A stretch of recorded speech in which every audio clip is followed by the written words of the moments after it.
Regimiento Alcántara, la historia de los jinetes españoles que sacrificaron la vida por sus compañeros en Anual.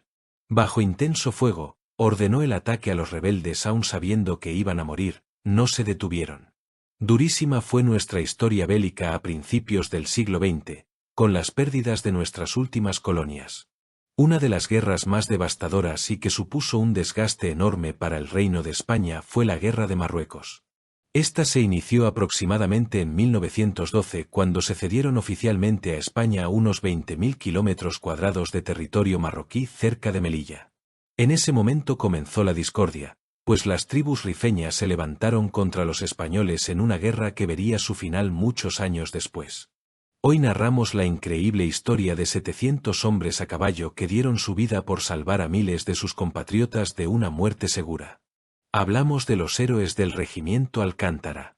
Al comienzo de la Guerra del Rif o Segunda Guerra de Marruecos, el 10 de septiembre de 1911 el Regimiento Alcántara, que había viajado a bordo del vapor Luis Vives, desembarcó en el puerto de Melilla. Desde el primer momento tomó protagonismo en la zona. En 1913 participó en la campaña del Kert, donde destacó en la acción de Ras el Medua, y al año siguiente formó parte de la ocupación de Monte Arruit.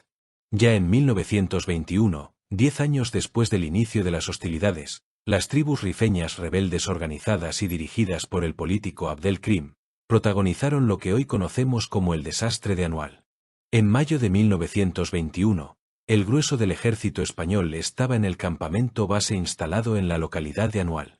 Entre Melilla y este campamento había 3 plazas fuertes separadas unos 31 kilómetros entre sí, y en torno a él un anillo formado por otros pequeños fortines, cada uno con una guarnición que variaba entre 100 y 200 soldados.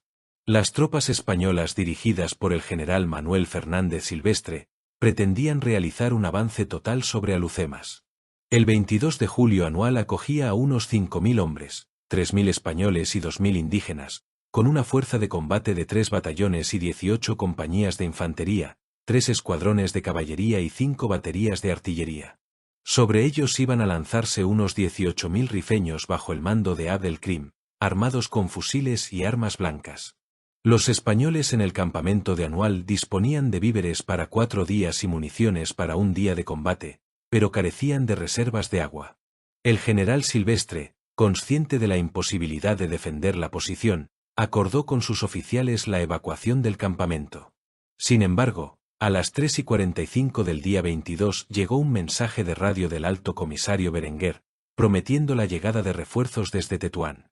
Una hora más tarde el general Silvestre comunicó de nuevo a Berenguer y al ministro de la Guerra, Luis Marichalar y Monreal, su desesperada situación y su decisión de tomar urgentes determinaciones.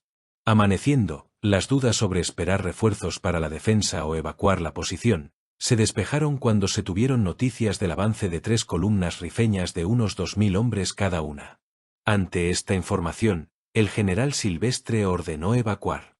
A las 11 empezó la retirada con 2 convoys. Pero ya era demasiado tarde, las tropas rifeñas ya ocupaban los caminos de salida y rodeaban el campamento. Empezaron los primeros disparos que desataron el caos entre las tropas españolas. Sin nadie que cubriera su retirada, los hombres trataron de ponerse a cubierto de las balas corriendo hacia adelante sin organización alguna. En las 4 horas aproximadas que duró el desastre murieron un total aproximado de 2.500 españoles, entre ellos el general Silvestre. Las pocas fuerzas que pudieron salir vivas, bajo el mando del general Navarro, segundo jefe de la comandancia de Melilla, retrocedieron hasta Dardrius, posición bien fortificada y con agua disponible. Sin voluntad de resistencia, creyendo que todo estaba perdido, se replegaron hacia Barbel y Tistuín. El regimiento Alcántara entró entonces en escena cuando se le ordenó cubrir la retirada del ejército español. Así, los casi 700 jinetes tomaron parte en la contienda realizando múltiples cargas para proteger a sus más de 5.000 compañeros. El regimiento estaba a cargo de todo un héroe español llamado Fernando Primo de Rivera y Orbaneja, hermano del dictador Miguel Primo de Rivera y Orbaneja y tío del fundador de Falange José Antonio Primo de Rivera. Durante la huida, al llegar al río Igan, las tropas españolas se retiraron en estampida. Fernando Primo de Rivera vio cómo el enemigo trataba de cortar el paso a los que huían, por lo que reunió a sus oficiales y les dijo que era el momento de sacrificarse por la patria. A partir de ese momento comenzó la actuación heroica del regimiento. Salieron a galope haciendo varias cargas, llegando al cuerpo a cuerpo y persiguiendo con fuego al enemigo para aniquilarlo o dispersarlo. Tras varias cargas a las 11 horas ya habían sufrido más de 70 bajas. Tras férreos combates, los jinetes llegaron con dificultades hasta el río, donde los vehículos, la mayoría ambulancias, habían sido destrozados y sus conductores asesinados. Tras conocer el destino de sus compañeros, los jinetes del Alcántara volvieron a protagonizar una nueva carga como venganza. Cada vez aumentaba más el número de bajas. Los rifeños tomaron posiciones al otro lado del río Igan, lugar desde el cual atacaron la columna de soldados españoles. Finalmente, el regimiento de caballeros recibió la que sería la última orden de carga de ese día. Era necesario cruzar el cauce y acabar con los rebeldes para salvar la vida de los que se retiraban. El teniente coronel Primo de Rivera sabía que esos puntos serían imposibles de franquear por la columna en el estado en el que estaba, y ya bajo intenso fuego, ordenó el ataque a los rebeldes aun sabiendo que iban a morir, no se detuvieron. La lucha fue sangrienta, e incluso, los miembros del Alcántara se vieron obligados en alguna ocasión a retirarse y reagruparse, pero solo fue para cargar nuevamente contra el enemigo con mucho más ímpetu.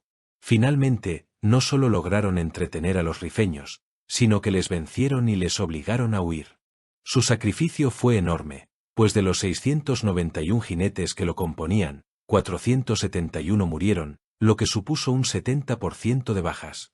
Pero gracias a su acción miles de soldados que huían tuvieron tiempo de ponerse a salvo.